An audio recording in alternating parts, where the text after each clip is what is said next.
All right, let's dive into one of Aesop's most powerful fables, The Wolf and the House Dog. It's one of those timeless stories that really makes you think, because it gets right to the heart of a huge choice we all face, that trade-off between the comfort of security and the messy, demanding reality of freedom.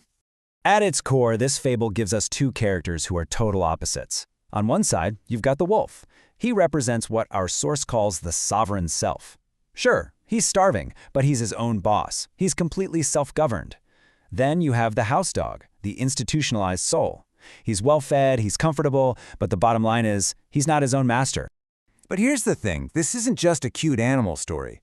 As you're about to see, it's really a tale of two deeply opposing philosophies, two paths in life that show up for us in countless ways, pretty much every single day.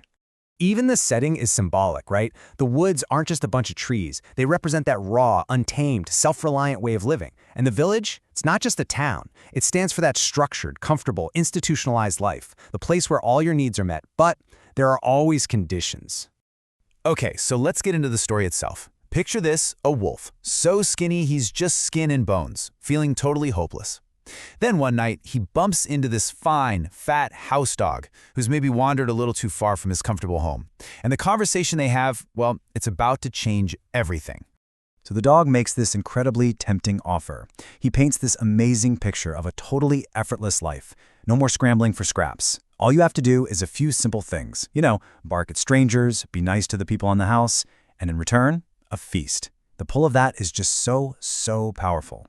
And the wolf, he is completely sold. The promise of a full stomach, of an end to that constant grinding struggle, it's so overwhelming he's almost in tears. He can already picture this fantastic new life. He's ready to go. But then comes the turning point. As they're walking together toward the village, the wolf spots something. Something's not quite right. It's a small detail on the dog's neck, a little flaw in this otherwise perfect picture he's been sold.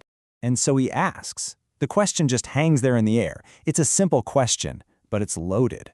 And just like that, the whole mood shifts from this dreamy temptation to a dawning, sharp suspicion. The dog's reply is so casual, it's almost shocking. He's just so dismissive about it. To him, the collar, the chain, it's just a trifle, a minor little detail of his arrangement. But for the wolf, hearing this is like a lightning strike. And in that single moment, the entire deal just completely falls apart. At that price. The wolf immediately understands the one thing the dog has completely forgotten. The real cost of that feast is his freedom. And without another second of hesitation, he's gone, vanishing back into the woods. So the story itself is over, but this is where the deeper meaning really kicks in. The wolf's choice shines a huge spotlight on the true price of the feast. It's this idea of conditional security, that safety so often comes with strings attached.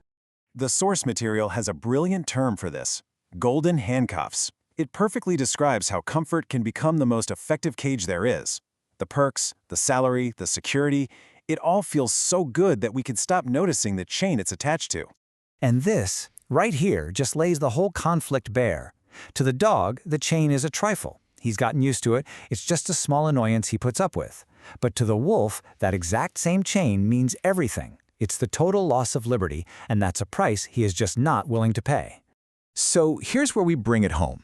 How does this ancient story apply to us right here, right now?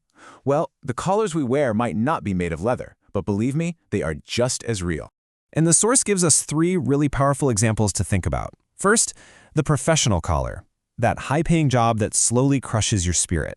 Then there's the interpersonal one, just going along with things you actually hate, all to keep the peace in your social circle. And finally, the personal collar, a comfortable, stable relationship that quietly keeps you from being who you really are.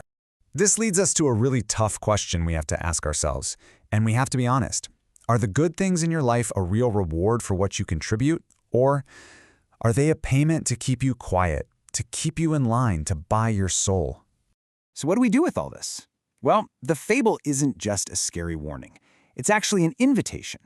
It's about consciously choosing your own path, your own woods, even when you know it's going to be the harder road.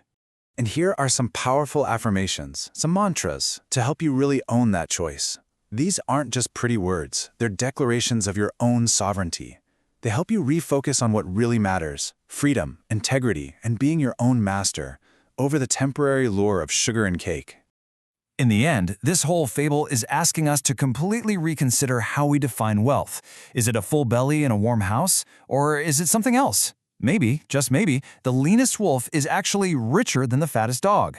Maybe true wealth is found in autonomy, not abundance. And so we'll end with this one final, really powerful question for you to take with you. It cuts through all the noise, all the excuses, and gets right to the point. Look at your life, your choices, your comforts, and ask yourself, honestly, where are the chains and are you the one who put them there?